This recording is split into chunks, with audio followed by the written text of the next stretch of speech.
The next item of business is consideration of Business Motion 16187 in the name of Jamie Hepburn on behalf of the Parliamentary Bureau on Stage 3 timetable for the Welfare of Dogs Scotland Bill. Any member who wishes to speak to the motion should press their request to speak button now, and I call on Jamie Hepburn to move the motion. Move, Presiding Officer. Thank you, Minister. No member has asked to speak to the motion. Therefore, the question is that motion 16187 be agreed. Are we all agreed? Yes. The motion is therefore agreed. The next item of business is Stage 3 proceedings for the Welfare of Dogs Scotland Bill. In dealing with the amendments, members should have the bill as amended at Stage 2. That is Scottish Parliament Bill 32A, the marshalled list and the groupings of amendments. The division bell will sound and proceedings will be suspended for around 5 minutes for the first division of the Stage 3. The period of voting for the first division will be 45 seconds. Thereafter, I will allow a voting period of 1 minute for the first division after a debate. Members who wish to speak in the debate on any group of amendments should press their request to speak buttons or enter RTS in the chat as soon as possible after I've called the group. And members should now refer to the marshalled list of amendments. And we go to Group 1, Content of Code relating to all dogs. I call Amendment 12 in the name of Ross Greer, grouped with amendments as shown in the groupings. Ross Greer to move Amendment 12 and speak to all amendments in the group. Thank you, Presiding Officer. I move Amendment 12, and my thanks to Christine Graham for taking this bill this far through the process. The focus of my efforts at Stage 3 is around banning electric shock collars for dogs. I'm going to cover the other amendments in this group, my broader amendments first, and then come to that. So, Amendment 16 would include a broad point about ensuring the welfare of a dog when training it as part of the Code of Practice. So, that's not related to the ban on shock collars or on any other specific device. It would just add a line to the voluntary Code of Practice for potential dog owners around how they train their dog. Amendments 12 and 17 are about specific devices. They're about prong and choke collars, but they're not a ban. Again, like Amendment 16, they would add to the voluntary code. That's separate to the ban on shock collars, which is in Amendments 13, 14, 18 and 20, plus the tidying up in 21. That's because I recognise that we are at different stages in the evidence gathering here. The Scottish Animal Welfare Commission's report on shock collars was completed 2 years ago. It was a thorough exercise. Evidence was gathered from experts, from trainers, from those who used shock collars and from those who opposed them, and it came to the clear conclusion that they should be banned in Scotland. The report on other aversive training techniques, so including prong and choke collars, is due this April. So I'm not attempting to preempt that with a ban, but this would allow ministers to move prong and choke collars into the same space of strict criminal liability that I intend for shock collars this afternoon, if that's what the Scottish Animal Welfare Commission recommends in spring. What I've got here at the moment adds what is essentially guidance against their use rather than a ban. I'm keen to hear the Minister's thoughts on those devices at this point. Amendment 22 gives ministers the power to move other provisions of the code from may to must, meaning that they can create that criminal liability as a way of implementing any further recommendations that come at a later point, for example, any other recommendations in the report in April. But on to the shock collar proposals. Shock collars work by giving electric shocks to animals such as cats and dogs via metal conductors. They contact at the neck with up to 6,000 volts emitted for up to 11 seconds at a time. Depending on the voltage, they can cause discomfort up to significant physical pain, potentially leaving burns on the dog's skin.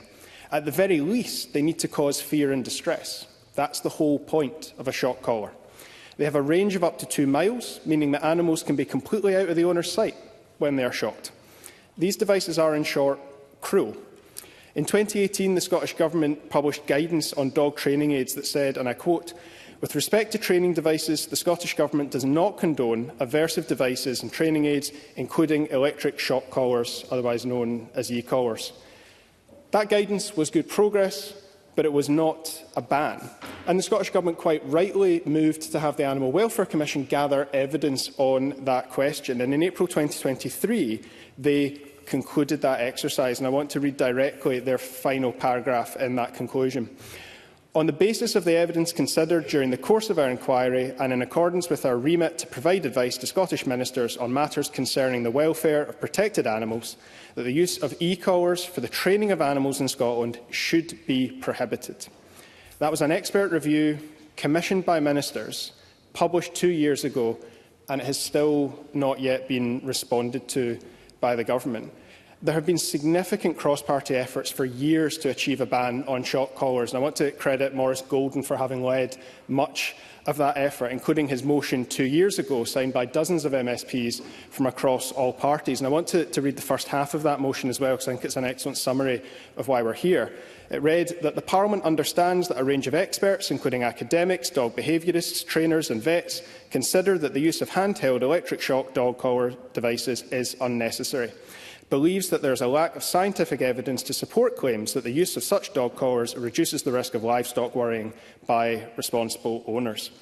Every major animal welfare organisation wants to see shock collars banned. The Minister has received a letter in support of my amendments from the Dogs Trust, Blue Cross, the Scottish SPCA, the British Veterinary Association, Edinburgh Cat and Dog Home, the Kennel Club, the RSPCA, Battersea, the PDSA, and for good measure, despite the fact this is a bill concerning dogs, the Cats Protection League wanted it to be known that they also oppose the use of shock collars for dogs. 95% of dog owners don't use shock collars. Over 80% of the public want them banned. And it's worth being clear, Amendment 18 is very specific. It only refers to devices which apply an electric current to a dog's skin. I've been contacted by dog owners who use vibrating collars to recall their dogs when they're off the leash, particularly dogs with deafness. That's not covered by this. This is unambiguously about electric shock collars only, those that apply that current to the dog's skin. And it achieves an effective ban by the combination of Amendments 18, 13, 20 and 14 and 21 tidying up. 18 adds the provision against the use of shock collars to the Code of Practice, which is otherwise voluntary. 13 makes this a must rather than a may. Ministers must include this provision into the Code rather than a suggestion that they could. 20 means the use of shock collars must be relied upon to establish liability for an offence under the 2006 Animal Welfare Act, and 21 does a bit of tidying up. Now, a common argument in favour of shock collars is to prevent livestock worrying, but NFU Scotland are absolutely clear. The most effective way to do that is to have your dog on a lead around livestock. Parliament unanimously passed Emma Harper's bill in 2021 to significantly increase penalties for livestock worrying and to clarify the law to make prosecutions easier. Most livestock worrying happens when a dog is out of their owner's line of sight. And that begs the question, do we really think it's appropriate to be able to shock a dog because it's on the other side of a hill and we think it might be attacking a sheep? A ban on shock collars combined with the existing higher penalties in Scotland as a result of Emma Harper's bill should actually mean more dogs are kept on leads around livestock in the first place. Scotland has a strong record on animal welfare, but this is an area that we're lagging behind. Shock collars are already banned across Europe in Germany, France, Spain, the Netherlands, Austria, Denmark, Finland, Iceland, Norway, Sweden and Slovenia. And here in the UK, they've been banned in Wales since 2010. The Scottish Government doesn't support their use. It just hasn't banned them yet. My amendments are not the only way to do that. Ministers already have the power to do it by regulation through Section 26 of the Animal Welfare Act. Maurice Golden's motion that I quoted earlier called for that approach. I've brought these amendments because that hasn't happened yet, and in all honesty, I'm sick of waiting, and I know that animal welfare organisations and many dog owners are as well. We don't need more reviews. The Government's own experts have done their job and given absolutely clear advice that these devices should be banned. That advice is still going unanswered, and there's no need to wait. But if the Minister is able to say, unequivocally, without condition, that he will bring forward regulation to ban shock collars in the 13 months remaining of this Parliament, there will be no need for me to press these amendments to a vote. Now, that shouldn't be conditioned on more reviews or consultation first. Clearly, any regulation would require consultation once it's published as part of the parliamentary process. But all I'm looking for is a clear statement from the Government that they intend to ban shock collars in this term, and they will bring forward regulations to that effect. Like the Minister's own expert advisers, every major animal welfare group, dozens of MSPs across all parties and 4 in 5 people across Scotland, I just want these cruel devices to be banned. If the Minister can't commit to doing that today, I will press my amendments, and I urge all members who want to ban electric shock collars to vote in particular for Amendments 13, 14, 18, 20 and 21 to achieve exactly that end. Thank you. Thank you. Can I just confirm, Mr Greer, that you moved your amendment? I moved Amendment 12, yes. Thank you. Thank you very much. I call Maurice Golden to speak to Amendment 5 and other amendments in the group. Thank you, Presiding Officer. Amendment 5 and 6 mean that the changes would consider the breed and, crucially, type of dog, as there's lots of confusion over breeds. For example, much has been made of the banning of the breed XL Bully. No such breed exists, and that's why I've included the word type so that all dogs are covered. So relatively minor amendments with those two. I think the substantive part of this group is around Ross Greer's amendments. Amendment 16 is something we should support, as it supports the aim of ensuring the acquirer is committed to training the dog in a safe and healthy manner to protect the welfare of a dog. And I think this amendment could potentially cover the subsequent amendments 17 and 18. But I agree with Ross Greer's sentiment around electric shock collars and indeed other harmful devices. But I think we do need to provide that context. In 2017, I led a debate which led the Scottish Government to announce a ban and commission an independent report from the Scottish Animal Welfare Commission on the impact that electronic collars have on dogs. In April 2023, the Commission's final report recognised that electric collars have the potential to cause animals pain and distress, and maintaining the current position presents an unacceptable risk to dogs' welfare. Back to 2020, the SNP were defeated in a parliamentary vote brought by the Scottish Conservatives, which would ensure that the Scottish Government reviews and creates a report on the banning of electric shock collars before 1st of April 2025. That report will be released shortly, and I hope it leads to a ban. That seems to be the more effective way to implement an effective ban, rather than 17 and 18, but I do recognise that these amendments are an extremely useful mechanism as a discussion point within this debate. On Amendment 18, it refers to any device. Yes, happy to. Martin Whitfield. I'm very grateful for Maurice Golden taking intervention on that point, and he talks about the opportunity that these amendments have to create a talking point. Is it not also the opportunity, as Ross Greer actually outlined, for an undertaking from the government actually to see something before the end of this session?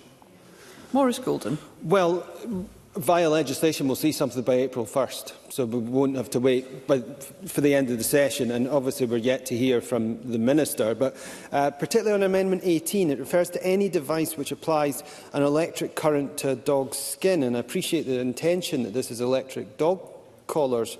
However, that could apply to electric fences, which, in my view, could lead to a series of unintended consequences around the use of electric fences for not just dogs, but a whole host of other examples. And that's why happy to. Ross Greer. I'm grateful to Mr Golden for his contribution and for the points that he's making, but just to absolutely clarify, yes, the final part of Amendment 18 says any device which applies an electric current to a dog's skin. In full it says whether the acquirer is committed to preventing unnecessary suffering and ensuring the welfare of the dog, for example, by not using any device which applies an electric current to the dog's skin. Given that we're talking about a code of practice for the acquisition of a dog, I'm not clear as to how he thinks that the dog coming into contact with an electric fence, for example, when it's on a walk, would somehow result in any ambiguity in this case. But I would be interested to hear why he believes that's the case. Maurice Golden. Well, some people would use an electric fence to ensure actually the dog is contained, particularly in rural settings, and therefore without that. Now, I agree a physical fence would be a more preferable utilisation in such rural surroundings, but actually for some people an electric fence is very useful in order to ensure that the dog doesn't run away, and therefore the way this amendment is worded, it does cause a bit of confusion, and that's why I wish that amendments as substantive as this had been brought up earlier at stage 2, so that we could have worked with not just all stakeholders but all parties in order to achieve what we all want to achieve, which is an effective ban on electric shock collars and other harmful devices. Thank you. Thank you. I call Ariane Burgess to speak to Amendment 19 and other amendments in the group. Thank you, Presiding Officer. Amendment 19 would require the Code of Practice to ask those acquiring a dog if they've identified a vet practice for their dog's care. I brought a similar amendment at stage 2, and I thank both the Minister and Christine Graham for their constructive support they showed during that discussion, and again ahead of today's debate. Regular vet checkups are a key part of responsible dog ownership, from puppyhood to old age. Vets provide advice and rapid treatment in an emergency, for example, by providing out-of-hours care, and a checkup can identify health issues that arise due to negligence by the breeder. I think this is an important issue to be raised with prospective dog owners before they acquire a dog, and I am keen to see this reflected in the Code of Practice. And if I could have the Minister's assurance today that this will indeed be included, I will consider not pressing this amendment to a vote. And in the case of Ross Greer's amendments, I fully support those amendments. Thank you. Thank you. And I call Colin Smith. Thank you, Presiding Officer. I want to briefly comment primarily on the amendments within this group that relate to electric shock collars and other harmful tools to train or control dogs. Practically all the animal welfare charities have raised concerns over a long period about electric shock collars and called for their prohibition. So too have the Animal Welfare Commission set up by this government to advise them on such matters. And as we've heard, this is not a new issue. It's one that has been extensively debated. The evidence over the cruelty of these devices is clear, and the time for action is overdue. Electric shock collars can emit up to 6,000 volts for up to 11 seconds at a time. Some devices have a range of up to 2 miles, meaning dogs could be completely out of sight, as we heard when receiving that shock. The SSPCA say, and I quote, "Electric shock, prong and choke collars have no place in Scotland. Their use constitutes a cruel and counterproductive practice which only further endangers the welfare of dogs by inflicting pain and suffering." Blue Cross warn that the collars lead to anxiety-related behaviour or panic responses to seeing a collar or hearing the noise associated with their use. They can also redirect aggression towards other dogs, their owner or members of the public. The British Veterinary Association have raised concerns that, and I quote, "the use of shock collars in dogs generates considerable welfare harms." All argue that reward-based training is the only effective training method. Even the Scottish Government's own guidance on dog training aids, published in 2018, said the same. The reality is that if you can't control or train a dog humanely, then perhaps you shouldn't have one. And that's why these amendments relating to these matters are relevant to a bill on responsible dog ownership. The Government say this bill isn't the place. Maurice Golden has repeated that too, to enact such measures. But they fail to say where the place is, and crucially, when. And when members raise the fact these amendments have come at stage 3 or isn't really within the scope of the bill, I would remind the Government of their own precedent when amending the Animals and Wildlife Penalties Protections and Powers Bill and introducing at a late stage amendments to ban the shooting of seal. But too often, when it comes to animal welfare issues, this Government hide behind guidance. They know it has practically no legal underpinning and therefore limits the power when it comes to enforcement. So I very much support the amendments by Ross Greer, and Labour will be supporting all the amendments within this group. Thank you. And I call Edward Mountain. Thank you, Presiding Officer. I'd just like to say at the outset, I want to debate this purely on the grounds of technicality, but just put this into context. I've been training dogs for over 40 years. In fact, I have successfully trained 15 of them, and some of the puppies that I've seen bred from my dogs have gone to assist people as part of their treatment for cancer. They've gone to service dogs, and they've become buddies for children who have a short time on this planet. So they're very placid dogs, and in most cases they've been very easily to train. And training over the 40 years that I've been involved has significantly changed. And I'm glad it's changed, because initially it used to be more about dominating a dog. Now it's more about rewarding a dog, and that's the way it should be. But I have had 2 dogs that proved significantly difficult, one of which, with the only way of keeping it into my garden, was to put a underground electric fence around the garden and have a collar fitted to it. On the occasions that it didn't, it would definitely wander off. On one occasion, it was brought back to me by a local farmer who was a friend, because it had actually had a go at his sheep. And that, sadly, resulted in the death of that dog, because I felt I couldn't keep it. So I'm not sure that I agree that electric collars have much of a place, but I do think they have some place. And I'd like to debate that. I'd like to debate that as a Parliament. I understand the points that Mr Greer has made about the previous evidence that's been taken, but let's debate it. And the problem is we haven't debated these amendments at stage 2. And I specifically took part in stage 2 and debated various things. And I'm sure I don't need to remind the Chamber that Christine Graham said that if I didn't know at that stage where my marriage certificate was, because I'd raised a question on things, that my wife would surely tell me. And I'm delighted to confirm that my wife did tell me where it was. And keeps it under lock and key at home. But my issue is, just a moment if I may, Mr Greer, is that we haven't debated these amendments at stage 2. And in fact, they haven't been debated at committee. I'll give way to Mr Greer. Ross Greer. Thank you. I'm grateful for the member taking the intervention and congratulate him on finding his marriage certificate. For a point of clarification on why these amendments were not brought at stage 2 but were brought now, roughly concurrent with the stage 2 process, I was lodging written questions with the government to try and get their response to a report published by their own expert advisers in April 2023. At that point, they said they were still considering their response. It then became clear that they had no intention of responding to the 2023 report until after another report this April. It was another example of the government kicking issues further and further into the long grass. So that's the process point behind this. I was trying, as I've made clear, to have this dealt with by regulation, and the government have continued to shift the goalposts despite having the evidence sat in front of them for 2 years. Edward Mountain. I think that was an explanation, not a question, but I understand the point that Mr Greer is making. But I am a staunch parliamentarian when it comes to these things. You'd expect nothing less from a convener, and I absolutely believe that part of the process means that you have to raise these issues at all stages during the debate.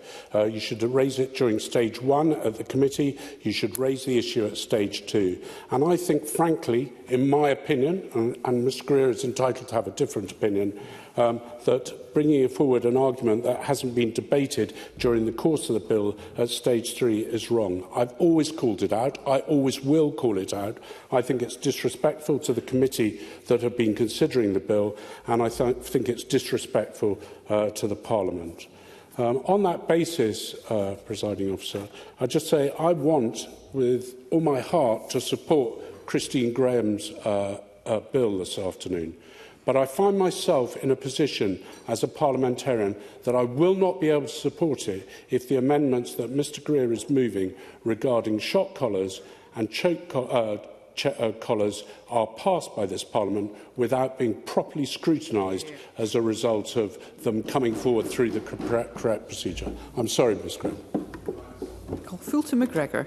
Thank you, Presiding Officer. This is not a debate I would usually be speaking in, but I've decided to speak to these amendments today after having a significant number of queries from constituents over the last few days, up to possibly a week. Now, I might be praising Christine Graham too much here by saying that I have had no previous correspondence about this bill until these amendments were revealed, and I'm assuming that's a testament to the bill's strengths and competence. But what really struck me about those who contacted me, Presiding Officer, was that they were a mix of individual dog owners and those who are dog-related business owners, significantly all very much people who cared deeply about the welfare of dogs, and what made me really sit up and listen were all people who were very much passionately opposed to these amendments proposing the banning of e-collars specifically Amendment 18, as Ross Greer has outlined. Those businesses who contacted me include Kelsey Kiernan from Bedley Gardens in Moodiesburn, Andrea Kennedy from Gatlos Kennels in Coatbridge, and Darryl Thompson from Crews Canine Dog Training. Indeed, Kelsey Kiernan has engaged with me and the Government before on, for example, the recent debate around XL bullies and the possible unintended consequences, and I very much value her expertise on issues around the welfare of dogs. At face value, as I think as everybody can see, this amendment appears to take a very much a common sense approach by preventing suffering, and if it hadn't been for those who contacted me, that might have been where I landed in the matter, and I appreciate everything that Ross Greer has laid out. However, there have been quite serious concerns related to me around the unintended consequences, including the vague wording allowing scope for a blanket ban to be implemented that may counterintuitively be more harmful to the dog population of Scotland. I was told for those struggling with behavioural issues, e-collars can provide a humane and efficient way to manage and modify challenging behaviours, enabling these dogs to live better and better adjusted lives. So this is I'm just going to make this point, John, then I'll let you in. This was the case, for example, for constituent Laura Rogers, who told me about her dog Rex, whom she rescued from a puppy mill at 5 weeks old, and I quote, "A harness could be a death sentence for Rex and cause permanent paralysis.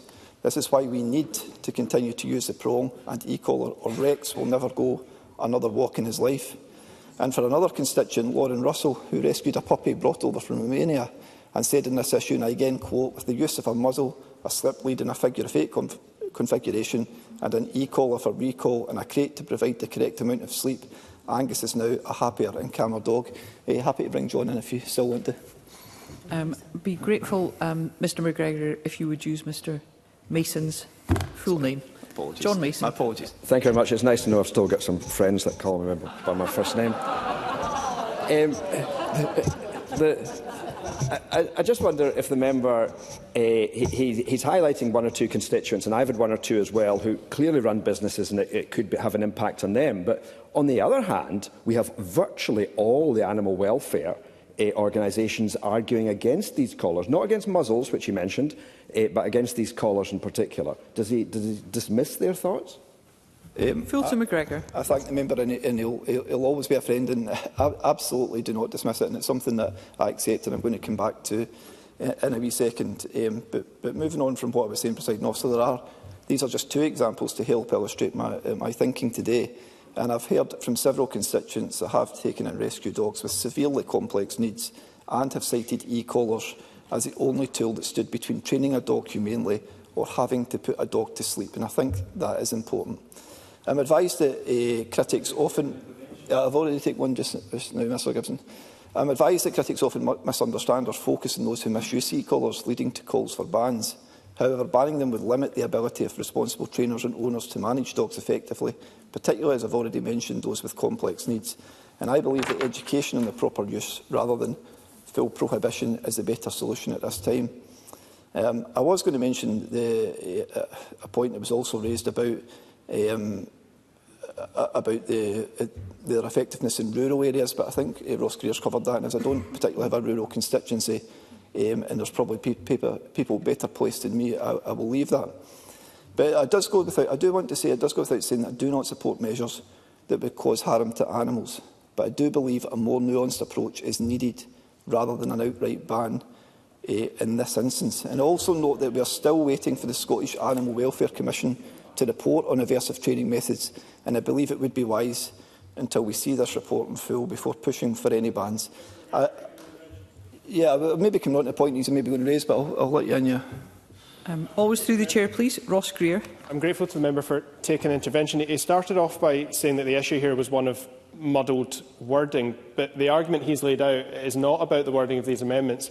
Mr McGregor has laid out an argument in favour of the use of shock collars. Now, that is a position that some people hold. It's a minority position, and I recognise that, but I just want him to clarify. Is he arguing against these amendments because he thinks there's an issue with the wording of them? Because that's not what he's yet done. What he's done so far is to argue against the Scottish Government's position of 2018 and the Scottish Animal Welfare Commission's position of 2023, which is that e-collars, shock collars, should not be used. Full stop. McGregor. I appreciate the member's intervention, but I need to be really clear. What I'm doing here is representing my constituents who have contacted me, and that's your job, to do that in this place. And what What I was coming on to say was it's because constituents haven't had a chance to feed their views into these amendments that they felt the need to come to me at very short notice. And that is why I was going back to, I think, what Edward Mountain said. I am not opposed to a ban if a ban is the right thing, but it needs to be an effective ban, as Maurice Golden said, and I'm sure that Christine Graham and others will reflect. And an effective ban needs to look at areas where, you know, there could be exemptions, but it also needs to go through proper parliamentary process where constituents can feed into it, so that you can hear from constituents that I've heard from. Yes, Kenneth Gibson. Kenneth Gibson. January 2015, Christine Graham brought a debate called "It's a Shocking Way to Treat a Dog." I spoke in that debate. I'd also submitted a motion on the 11th September 2007 calling for a ban of these electric shock collars. What's happening now is that people who are opposing these amendments are doing so really on the basis of process, or a few people with a vested interest. Do you not agree that the people who have dogs' best interests at heart are the Dogs Trust, the Kennel Club, Blue Cross and other animal welfare organisations, rather than people who may have a financial or other vested interest? And it should be about the cruelty inherent in these shock collars that we address, rather than trying to hide behind parliamentary processes, as other members appear to be doing today. Fulton McGregor. I thank Kenneth Gibson for that intervention. I don't disagree that the animal welfare organisations are in support of the amendments, but what I have been told by constituents is I believe there is probably a subgroup that there probably needs to be exemptions about. And I'll go back to Rex, who I was told by a constituent, a harness could be a death sentence for Rex and cause permanent paralysis. This is why we need to continue to use the prong and e-collar, or Rex will never go another walk in his life. The other constituent, Lauren Russell, who said that Angus is now a happier and calmer dog. These are dogs who I've been told by constituents, and I've only got to believe what they are telling me, is that if they don't use an e-collar, these dogs could have been put down. And I know that no animal welfare organisation would have been up for that either. So I'm not likely to vote for these amendments tonight, but I do want to see a fuller discussion on it. I do want to see a discussion that perhaps brings in areas where they could be needed and provide what I think people have already been talking about, which is an effective ban. Thank you. Thank you. And I call Beatrice Wishart. Thank you, Convener. I'm sympathetic to the intention behind Ross Greer's Amendments 17 and 18. Along with other members, I've previously called for the Scottish Government to ban shock collars, as they compromise dog welfare and can in some cases result in behavioural problems. However, I'm unable to support the amendments, as I don't believe they constitute a full ban on the sale, supply and purchase of such devices, and as such don't present the most comprehensive, effective approach for a ban. I'm also concerned that as these amendments came in at such a late stage in the parliamentary process, that there's been insufficient time to give them due scrutiny and ensure that their effect matches their aims. And I note Ross Greer's response on this point to Edward Mountain. I'd like to take this opportunity to repeat my call on the Scottish Government to bring forward a full ban on shock collars, and I'd be grateful if the Minister could provide an update on the Scottish Government's work on this issue and any work it's doing on other aversive training methods. Thank you. Thank you, and I call the Minister. Thank you very much, Presiding Officer, and I'd like to thank Ross Greer for explaining the purpose of his amendments. However, I cannot agree that all these amendments are absolutely necessary. It is the intention of the Scottish Government to develop the details and the contents of the proposed Code of Practice with stakeholders, and this work is already taking place. By having further items specified in the bill, this would restrict what can be decided in conjunction with stakeholders. It is the view of the Scottish Government shared by the Committee at Stage 1 and the view of Christine Graham that a new standalone, concise and accessible code of practice specifically relating to the acquisition of dogs is a key aspect of this bill.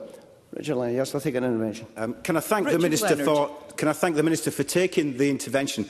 When the Minister tells us that the Government agrees broadly with the principles behind this amendment, but this is not the right bill, this has a certain familiar ring to it.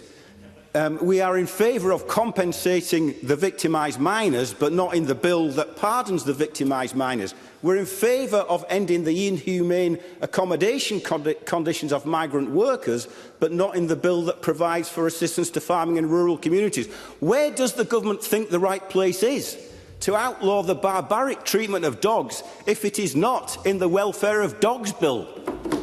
Minister. Kind of disappointed in Mr Leonard's attempt to politicise the entire bill. Given this bill broadly, I hope is going to have broad parliamentary agreement. I will continue with the contribution that I was about to make, because the intention is that the new code will complement the wider advice on keeping dogs in the current Welfare of Dogs Code and future iterations of it, with clear signposting between the codes to minimise any potential confusion. I believe that most of the amendments being proposed are more in keeping with the wider advice on keeping dogs rather than for a code of practice specifically relating to the acquisition of dogs, because this bill is about the explicit process of acquiring a dog. The Scottish Animal Welfare Commission has been asked to look at aversive devices, training devices, and is expected to report in the near future. We also have a review of e-collars which is underway. That's part of a wider review of the Animal Welfare Penalties, Protections and Powers Scotland Act in 2020, and that is due to report in April.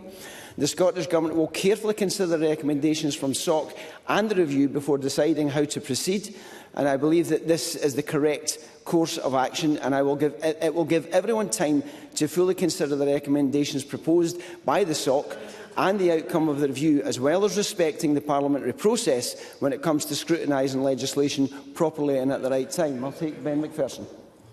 Ben McPherson. I thank the Minister for taking the intervention and appreciate what he's just laid out to Parliament. Could he just clarify that the undertaking that was given by the previous Cabinet Secretary, Rosanna Cunningham, in 2018 will be honoured? And he's already set out the different ways that that will be done. But I think for those of us who campaigned on this issue in years past, it would be helpful to have that undertaking re-emphasised. Minister. I'm not aware of the undertaking that Rosanna Cunningham gave, but I will look back and find out exactly what it is that Ben McPherson is talking about. To be clear, Presiding Officer, these amendments do not constitute a ban on any particular training device. Therefore, the proposed amendments would not have any real practical effect in prohibiting the use, supply or possession of a specific sort of training device. Give me 2 seconds. They would simply complicate the code and cause unnecessary confusion. Furthermore, the code does not have the effect of criminalising behaviour, as I believe is the intention of this amendment would hope to do. So I'd ask the member not to move these amendments. And I'll take Finlay Carson. Finlay Carson. I appreciate the Minister give way. I find myself very really asking if the Minister agrees with my position, but do you agree with me that this is another example of the Greens expecting this Parliament to make legislation, I would say, on the hoof, but in this case on the paw? And rather than this Parliament scrutinising the legislation properly, we're going to have another example of the Greens bringing something last minute, like the mountain hares, like kelp harvesting, that doesn't actually achieve the outcomes that people in this Parliament would seek to find. And this should have been properly debated, and there was plenty of opportunity for this to be introduced at stage 2. Minister. In the spirit of the consensus, I hope this debate is going to deliver, Presiding Officer. I'm not going to agree to any of that, but I hear the points that the member is making. To follow on, I will support, and I can support, the Amendment 16 from Mr Greer regarding ensuring that the acquirer of a dog is committed to training a dog in a safe and healthy manner. This amendment is in keeping with the other content of the code, 2 seconds, which is about encouraging people who are acquiring a dog to think about the practicalities and the realities of dog ownership. Yes, I'll take Ross Greer. Ross Greer. I'm grateful to the intervention, though I'm finding much of the Minister's contribution here deeply confusing. So I only have one question. Will the Minister bring forward regulations before the end of this Parliament to ban shock collars, as the Government's advisers recommended unequivocally 2 years ago? Minister. Since this bill has come to the fore, the member is correct. There have been people who have been writing to us to ask us to ban electric shock collars.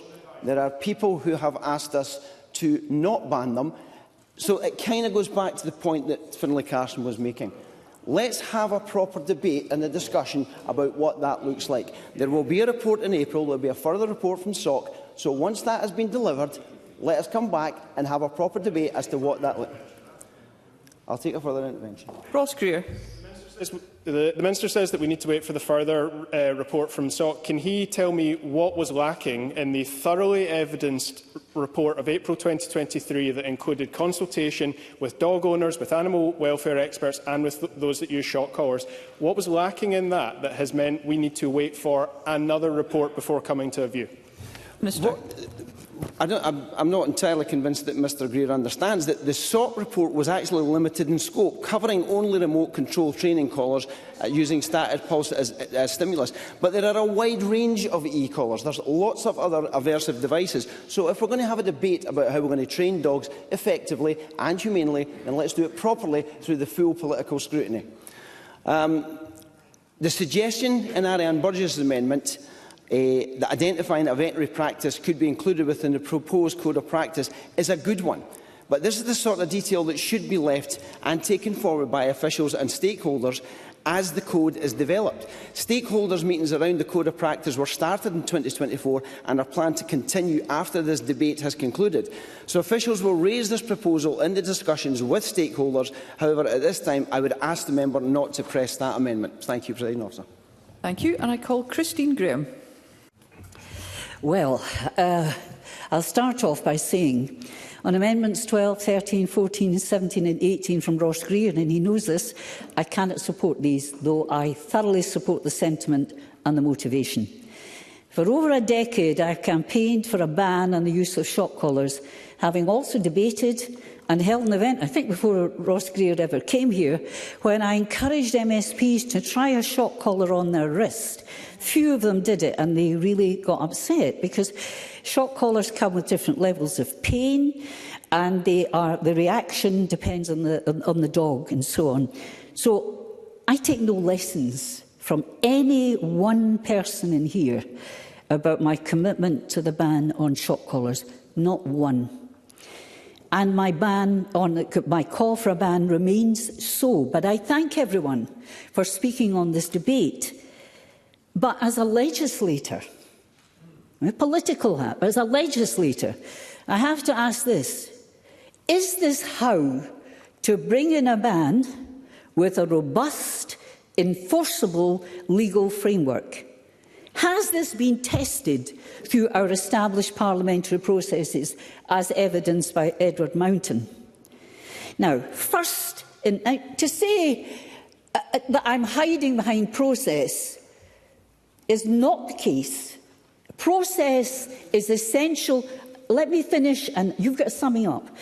I have to listen to all this, and I'll come to the point. Process is essential to robust legislation to deliver what you want in practicalities.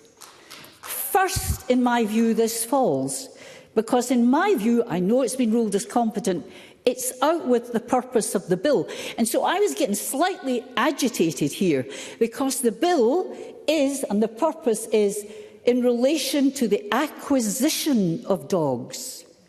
There is a separate code which is 36 pages long, which is about when you have a dog, what are your duties and obligations to its welfare.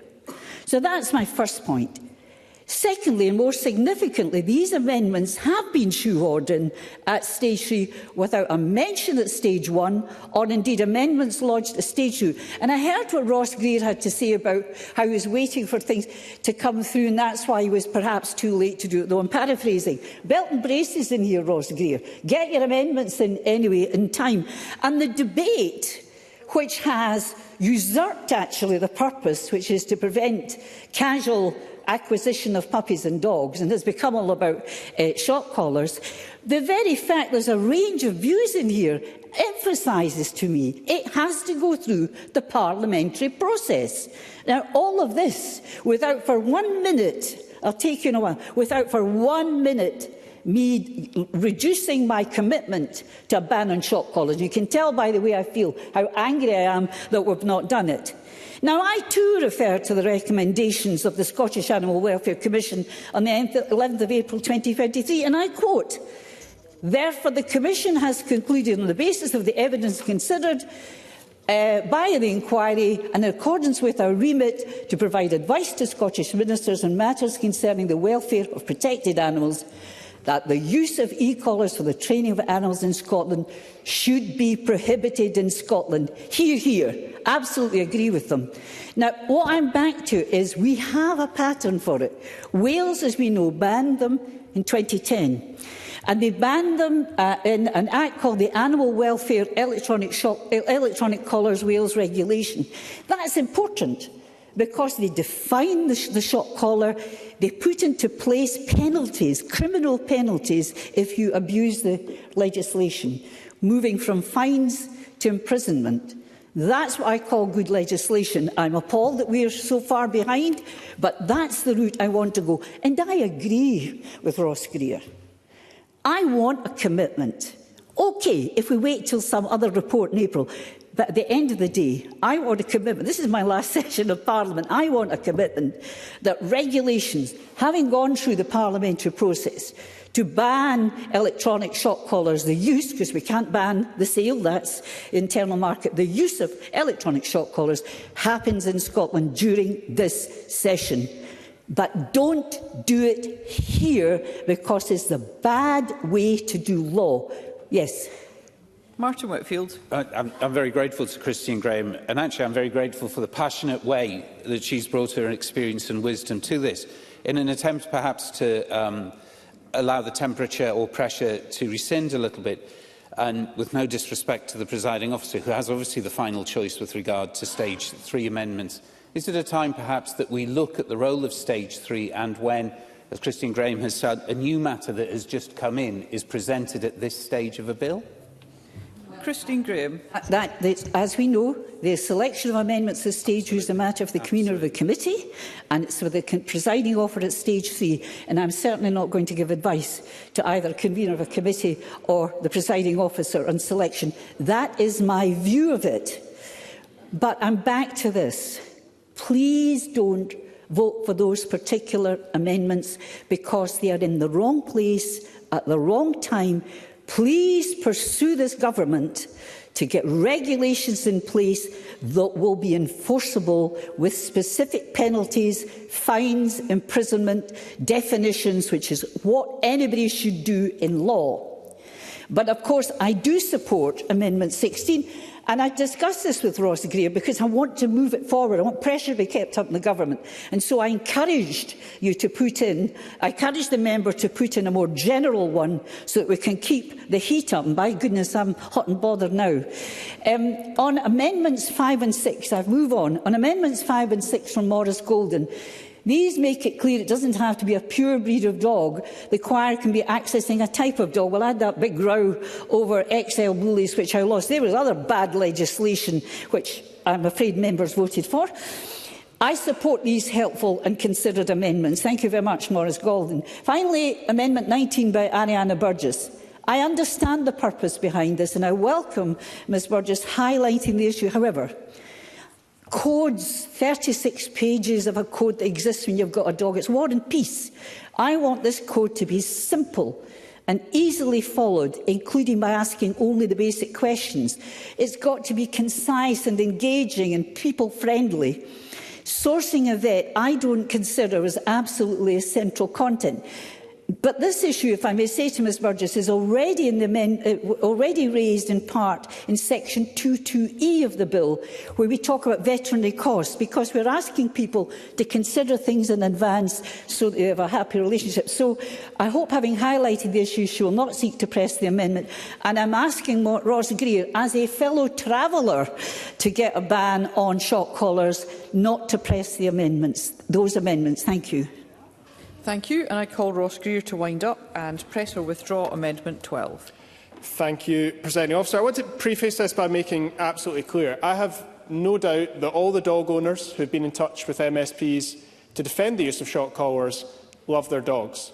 That does not change the reality. That does not change the evidence of the cruelty of these devices, and that evidence is absolutely clear, whether it's the evidence that has been gathered by every animal welfare organisation in Scotland who have made representations to the Minister in support of my amendments, or by the Government's own Scottish Animal Welfare Commission. Now, the SOC report I want to draw on again to address the points that have been made around the potential ambiguity and the point that Maurice Golden raised around whether this brings in electric fences or not.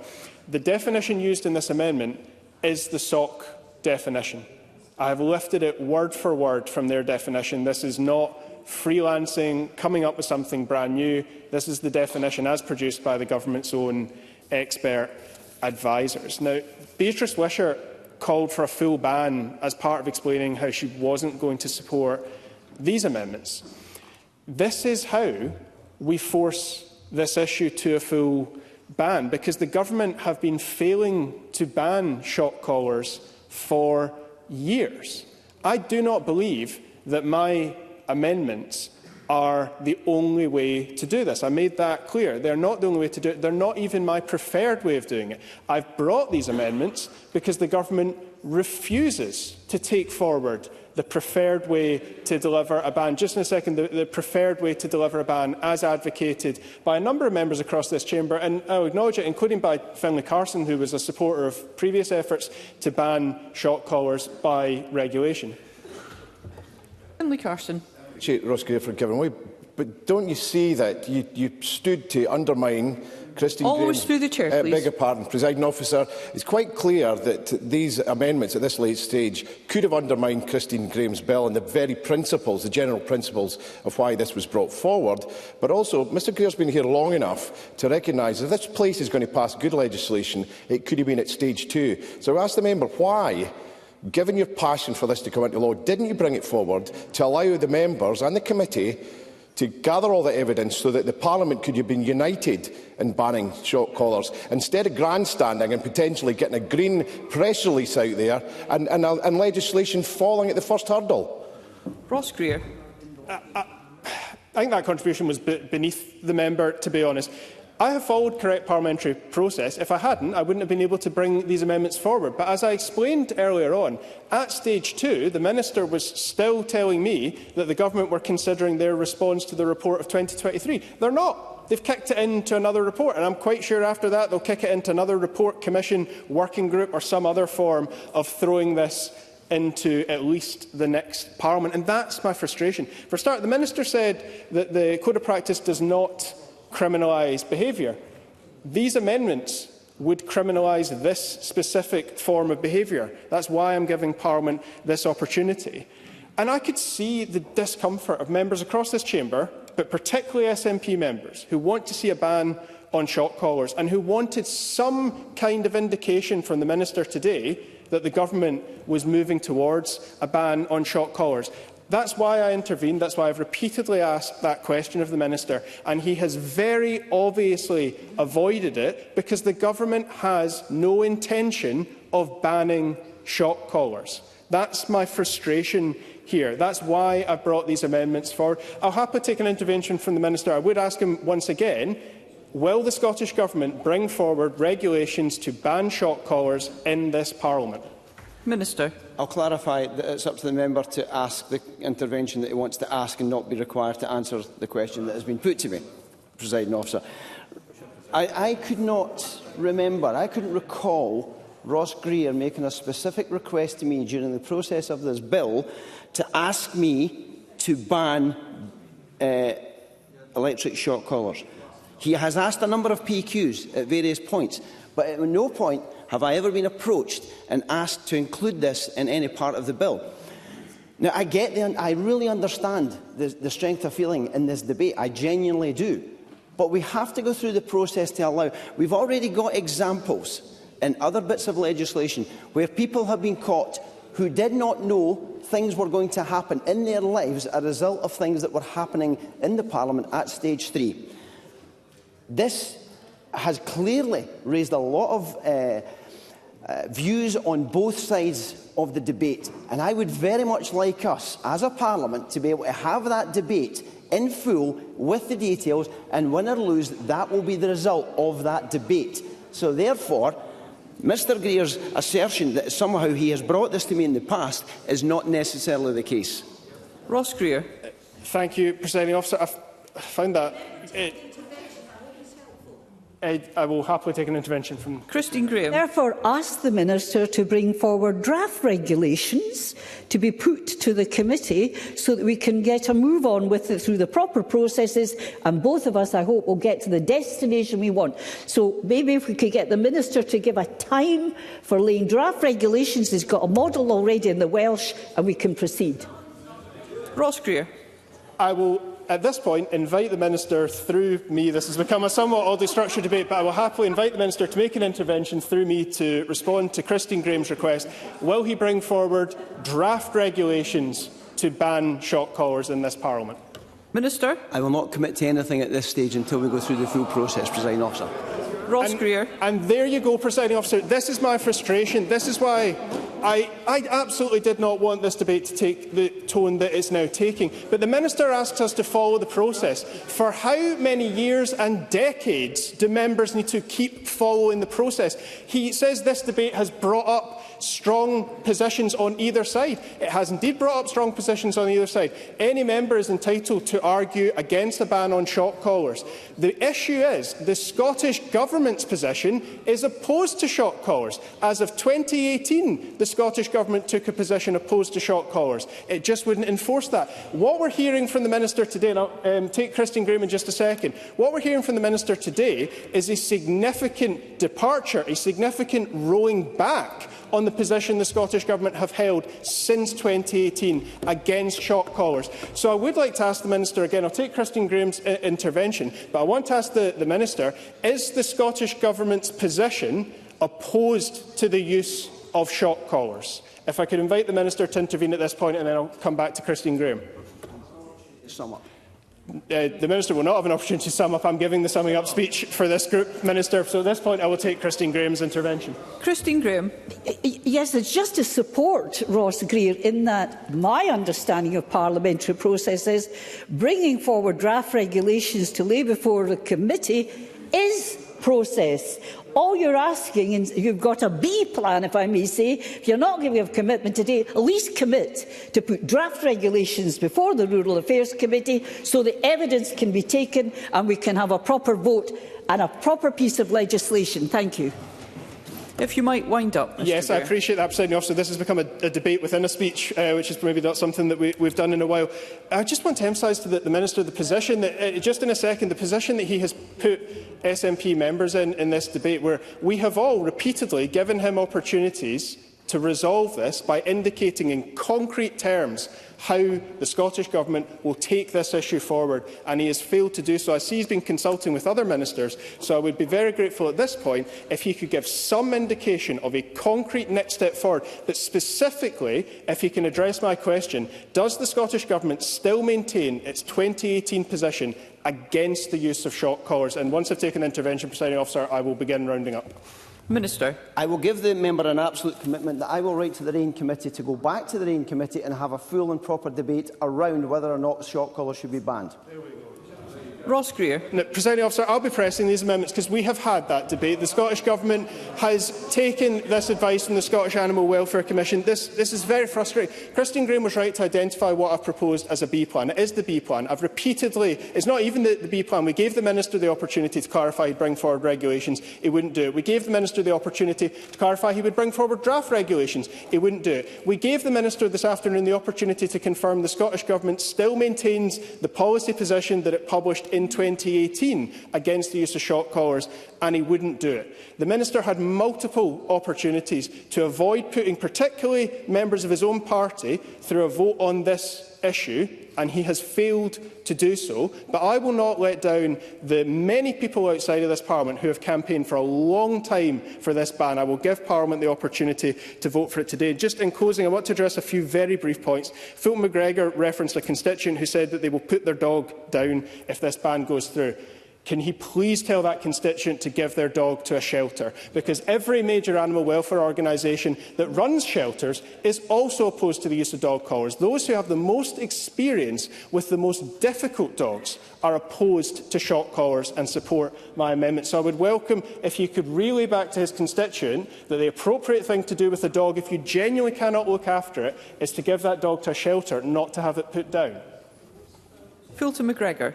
I think the member has misrepresented what I said. I said I spoke to several constituents, many constituents, and some of them said at earlier stages, when they were training dogs that they've rescued. Now, we're talking about rescue dogs here, we're talking about unique circumstances, that they may have been faced with other choices. So it's not like the member, it's definitely not like Ross Greer, but you did misrepresent me there. Closing, Mr Greer. Yeah, I appreciate that, Presiding Officer. With respect, I don't think I did. I've given the Government and the Minister multiple opportunities to avoid me pressing these amendments to a vote, just to make any kind of commitment to move this issue forward. He has failed to do so. It is long past the point that we end this very specific form of animal cruelty. Parliament should have the opportunity to vote today, in the absence of any action by the Government, to deliver a ban on the use of shock collars. So I will be pressing my amendments. Thank you. The question is that Amendment 12 be agreed to. Are we all agreed? Yes. The Parliament is not agreed. There will be a division, and as it's the first division off the stage, I will suspend for around 5 minutes to allow members to access the digital voting system.